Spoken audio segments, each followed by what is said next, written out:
Okay.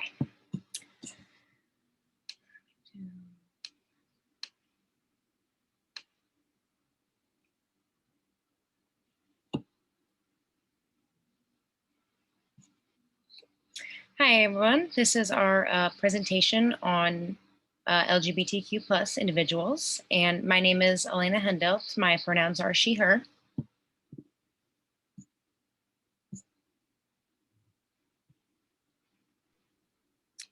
My name is Allie Zuler. My pronouns are she, her. My name's Jessie Kissinger, and my pronouns are she, her. My name is Hannah Heckle. My pronouns are she, her. And my name is Tiana Kane. My pronouns are she, her. And okay, so for our first part, we're going to do demographics. And the acronym of LGBTQ plus stands for lesbian, gay, bisexual, transgender, and queer. The plus and the queer both kind of signify other gender and sexual identities that are more broad or questioning or different things like that. The plus includes things like non-binary or pansexual or many other labels that just would make the acronym too long, so that you just signify it with a plus. And so for the percentage of the population that is LGBTQ, the population percentage varies across reports, and that's for reasons that we'll discuss in just a little bit. But according to one study done by the Williams Institute in 2019, the US population is currently about 4.1% to 6.8% of people that identify under that broad spectrum of LGBTQ. About 56% of those are under the age of 35. 58% of those population are female or identify as female. And then as far as the race and ethnicity breakdown, 58% are white, 21% are Latino or Latina, 12% are Black, 5% are more than one race, and there was 2% Asian, 1% American Indian and Alaskan Native, and 1% Native Hawaiian and Pacific Islander. So the reason there's issues with how current this data is and how accurate it is because there's questions about whether or not 56% of individuals are actually under 35, or if there's more after 35, because it's not as common for them to be out about it because they grew up thinking that, you know, it wasn't a thing and they learned to push down that identity. And so even still, even if the questionnaires say that they're, you know, private and no one will see the answers, people above the age of 35 typically don't really know what that means, and they still may think that a portion of that survey could be traced back to them. So they still, even though they may identify as that, like very secretively, they still probably put, you know, straight or heterosexual, different things like that. And because they don't quite trust how the confidentiality plays out. And this isn't a huge concern for millennials. In fact, most of them are open and out. And so under 35 for millennials and Gen Z, more of them are likely to respond positively to these surveys. For the census, for the first time, the 2020 census added specific checkboxes for same-sex couples to identify themselves. So before 2020, there was no real way to indicate what your sexuality was because there was no like sexuality questionnaire. You didn't like check, you know, bisexual, straight, homosexual, different things like that. And so now there is a category that allows individuals to identify themselves, how they relate to the person that is filling out the questionnaire. So they have forms that include categories for opposite sex spouses and unmarried partners, same sex spouses and unmarried partners. Unfortunately, there's still not a ton in there for people that identify as non-binary. Same for the study that we talked about a little earlier. They were required to respond as either male or female. There was no space for anything else in there. And then close to about 10% of the respondents of this past study said that they have felt some level of same-sex attraction, but they don't actually identify as gay, lesbian, bisexual, different things like that. So, and part of that could be the age above 35, where, if they're 60 and they're like, well, yeah, maybe I have felt some form of attraction like that, but that's, that doesn't mean that I'm this. And so, yeah, the data is kind of skewed there because that 10%, maybe they are and they're really not reporting it.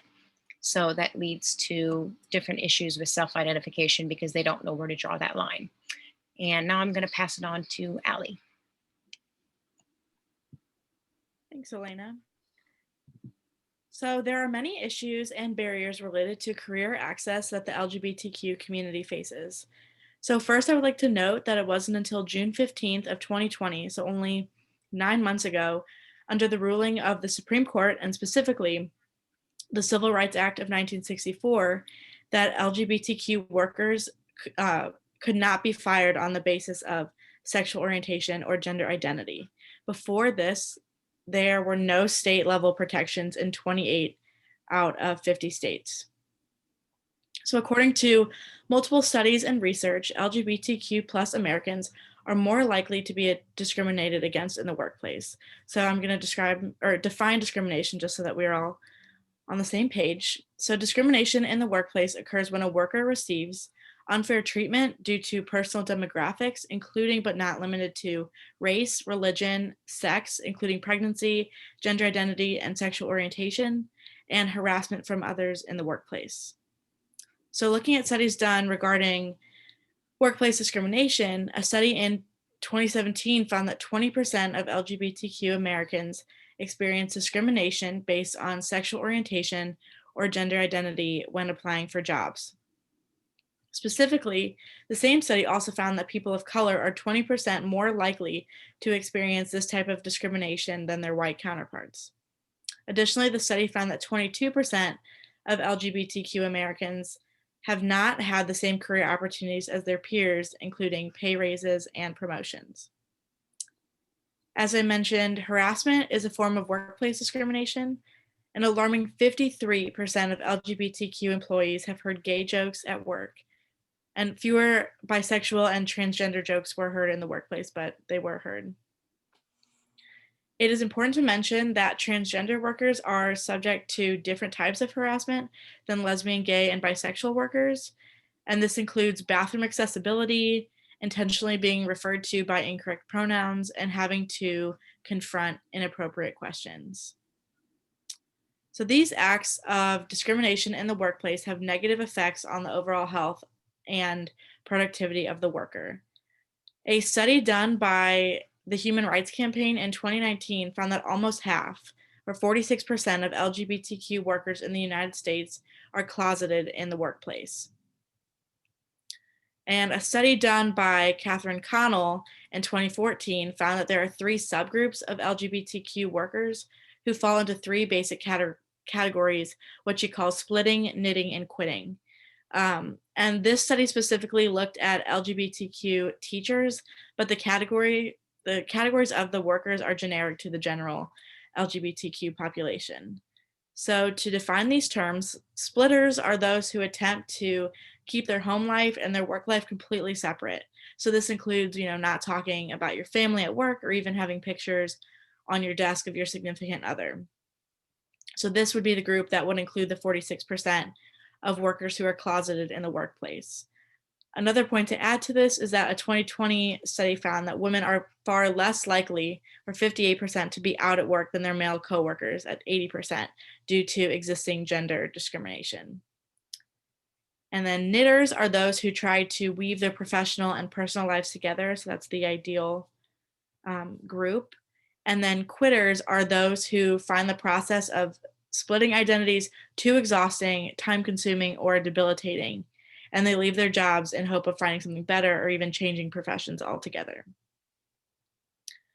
Those who are not out to their coworkers report feeling exhausted, which then contributes to lower workplace productivity because it is stressful and debilitating. More specifically, a 2018 study from the Human Rights Campaign found that 25% of LGBTQ workers feel distracted in workplaces that are not queer-friendly. 31% felt unhappy or depressed at work. There are additional barriers for LGBTQ workers despite having federal legal protections. So only about 50% of Fortune 500 companies provide benefits to domestic partners, and fewer than 66% offer trans-inclusive healthcare. Other issues include qualifying for parental leave, having access or comfort using gender-affirming bathrooms. So I've only covered just a few career barriers that are experienced by the LGBTQ community, but unfortunately, there are many more. But now I'm going to pass it off to Jessie to talk about theoretical framework.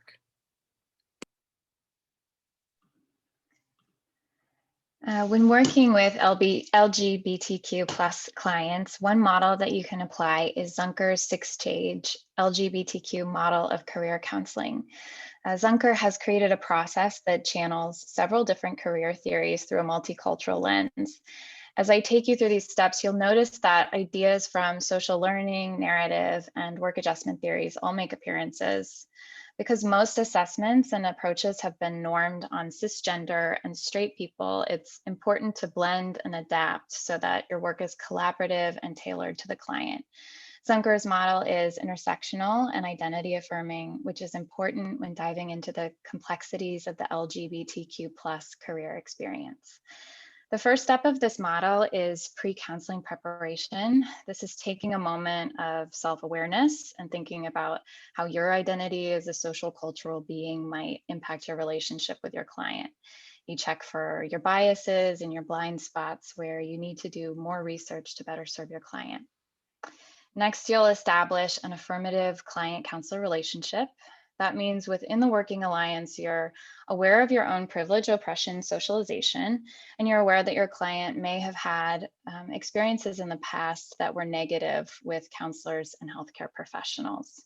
Zunker suggests a client-centered approach that is collaborative and normalizes the client's experiences.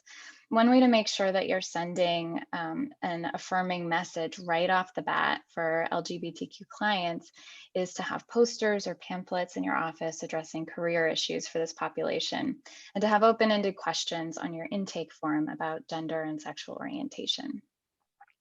Your next step is to identify and explore identity issues and barriers. Here you're trying to understand where is the client in their sexual or gender identity development. You might want to apply a model like the Cass identity model or the Dogali model of LGB identity development.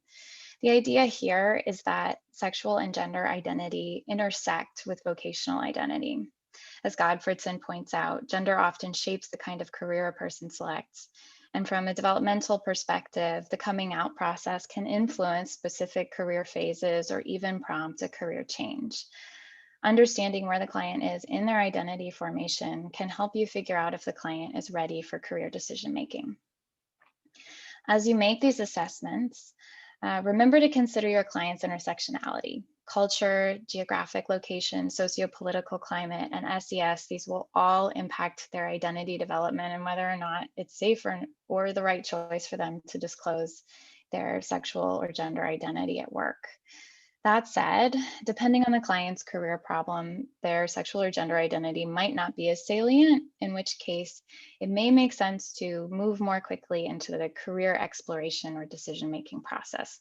The most important thing is to be collaborative and attentive to the client throughout the process. However, when those identities are salient, which unfortunately, because there is so much discrimination in the workplace, this can happen. This is where you might start applying some social learning theory like SCCT. A study by Litterdale and colleagues looked at how contextual factors in the workplace interacted with outcome expectations and self-efficacy beliefs to shape whether or not participants came out to their colleagues, and discovered different levels of identity disclosure based on those factors. This idea leads into our next phase, understanding how biases and discrimination have limited career opportunity for your client. Has the client encountered discrimination in the workplace, and how has that impacted their beliefs about self or what it means to be gay or trans, and how in turn has that impacted their beliefs and behaviors at work? During this process, the client may start to notice patterns of discrimination and how that has impacted their career and mental health. As a counselor, you'll want to help them externalize those problems so they aren't blaming themselves for the mistreatment that they've experienced. When the client is ready for career exploration, you can start to collaboratively select assessment approaches and make a plan.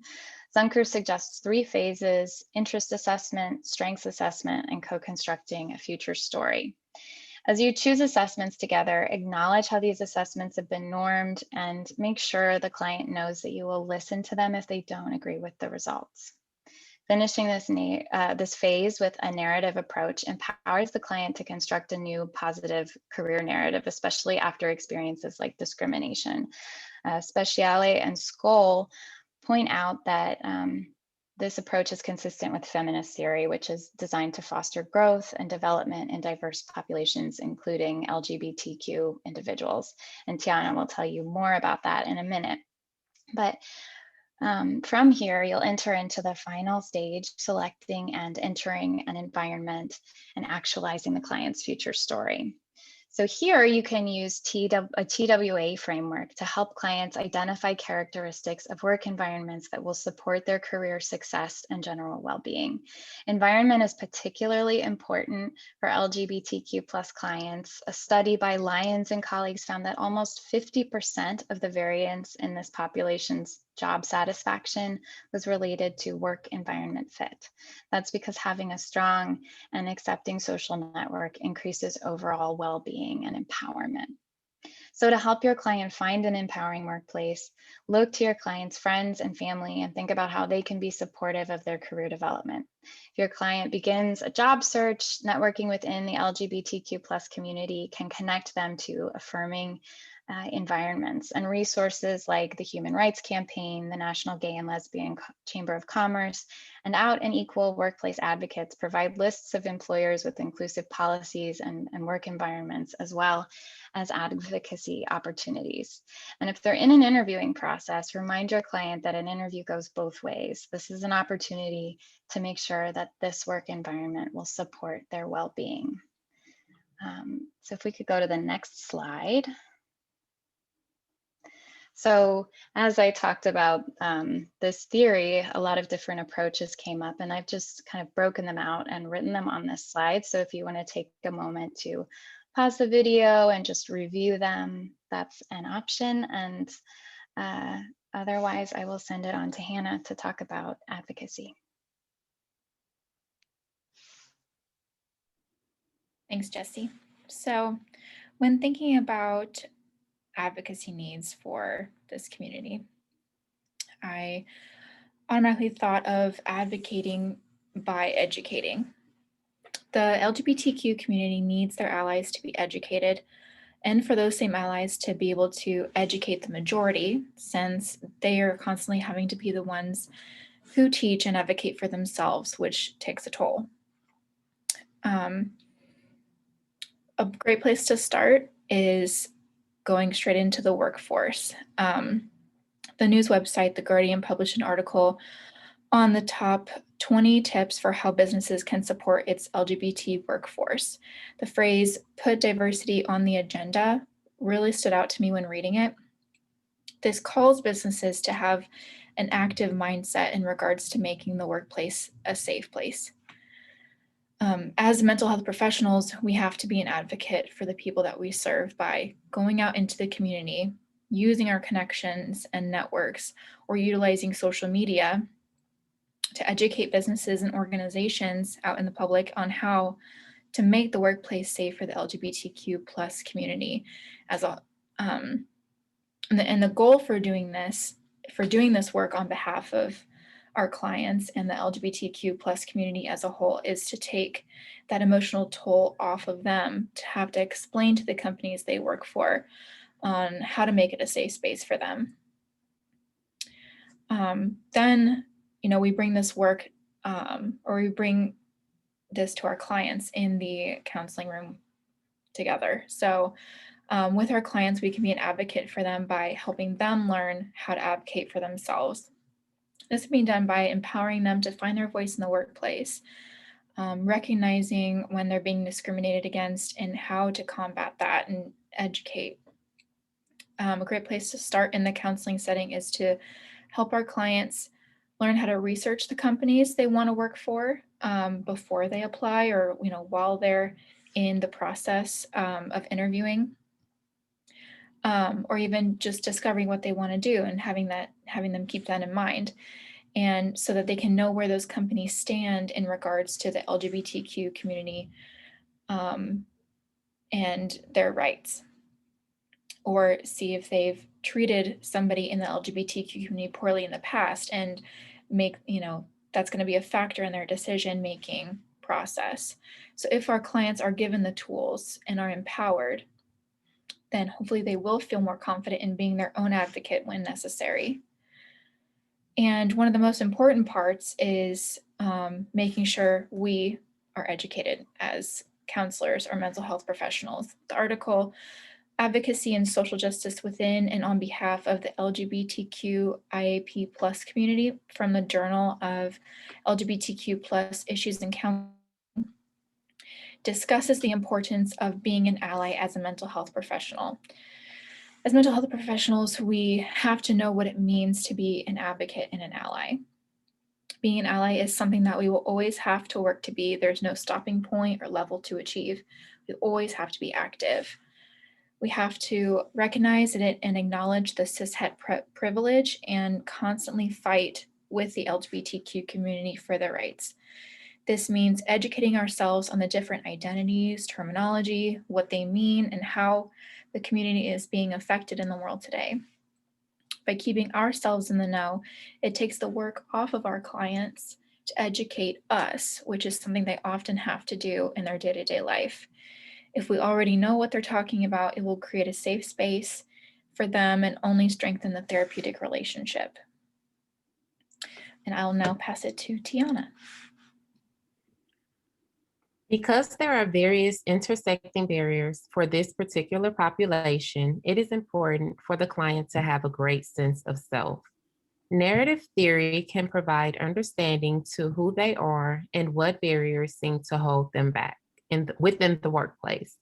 It is imperative to work beside our clients in helping them to dissect past traumas, prejudices, and discriminatory acts they may have experienced, not only in the workplace, but throughout life, just because of their identity and/or sexual orientation. After learning about the problems of our client, it is important to understand what they have done to obtain certain goals. As the counselor, this will help us to figure out what is the barrier and how our client can overcome it. Once we understand our clients, we can begin to help build up their self-esteem and helping to shape their future. This requires finding out what exactly did our client try and how did it turn out. By taking what they have already done, we can focus on trying new strategies to find out what may suit the client best. Focusing on relationships and what motivates our client is important. When seeking a career, we want to make sure that it is best suited for our client. Completing the strengths inventory can provide better understanding of what the client didn't necessarily like within their last employment and what motivated them to find better. With this intervention, our client will be able to distinguish the motivation they had when things are going good and also when they are not going so good in the workplace. Because it focuses on both sides of the spectrum, our client can learn what best suits them. Okay. And these are 3 discussion questions that we'd like you guys to think about. And the first one is, what advocacy ideas do you have for working with LGBTQ plus clients?